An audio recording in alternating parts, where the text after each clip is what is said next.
bulldoze into people. La ikraha fi din, that also is one of the meaning. You have to find out how best they can be approached and entered into.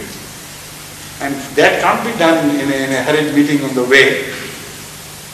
If you are approached like this by some Sikh or some Jain or some Buddhist, that would be your answer. You please go ahead. I'm quite satisfied. Go ahead. Take your part. Correct. We do that in our lives, and when we are sitting, in an office or somewhere, we first start with this one that if I want to tell you something, there's like a deal. We always tell them either you accept my arguments or not. You are always open to that. Then we start talking to them, and in a mood, sometimes they talk, we don't need religion or anything like that. That is the right time for you to change your approach. This is what I'm trying to No, tell you. we are changing different approaches. So that's the best answer. We are doing that. But You know, the fact is, from Hazur to little more guidance This on is what I'm telling you. how we can have the right approach. please, I'm telling you this. You know, this approach, whenever somebody gets disinterested, it is not a time to shake him up. It is a time to wake yourself up and to make yourself realize that now I must find a different way, different path. It is like a speaker once said during his speech that if one of the audience dozes off, wake me up. You know, do you understand the message? So I should be woken. The fact is that only people go to sleep, except for some tired people who are excessively tired. It is, in generalizations one can say, when a speaker is off the track, he is not paying full concentration to his subject, he is not awake fully to the importance of his subject, only then the audience go to sleep. So instead of saying, wake him up, this speaker said, if one of the audience goes to sleep, wake me up. Remind me that you're off the track. So that is the time when somebody loses interest in your talk.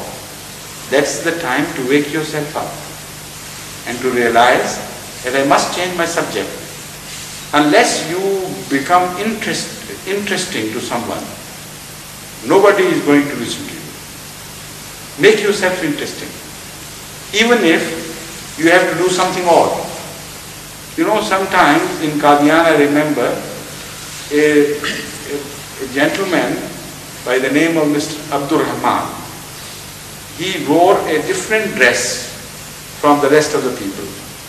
He wore a chola on which the decision of Chawla, what was the judge in the name?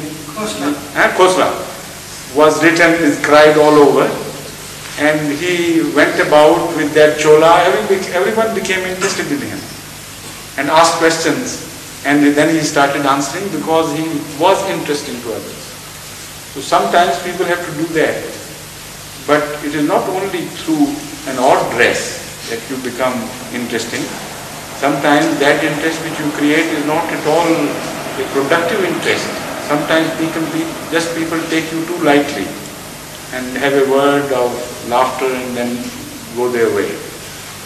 So I just indicate that sometimes people have to do that as well. Like during this visit to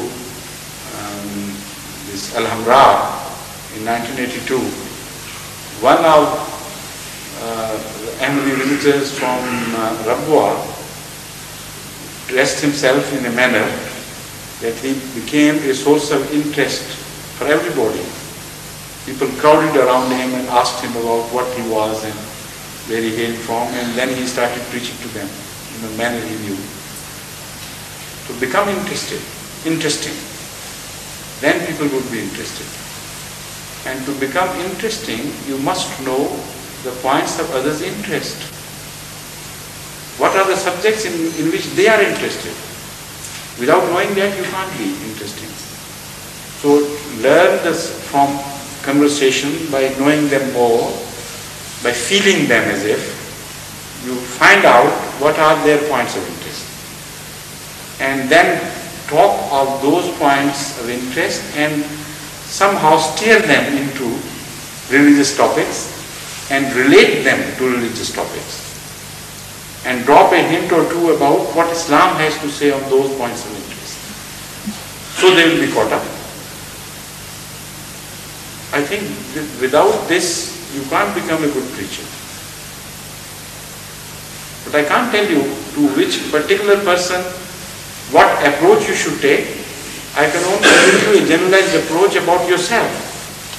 That should be applicable in every situation. But the answer would differ from place to place, from occasion to occasion. No, I'm clear? So somebody should say, Azan, it's the only one question you were able to ask, unfortunately, because his one question was very long.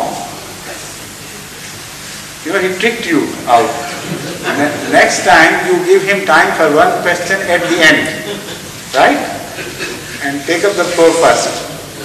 No, I already asked him that. He asked me, in fact, about some questions. I wanted to avoid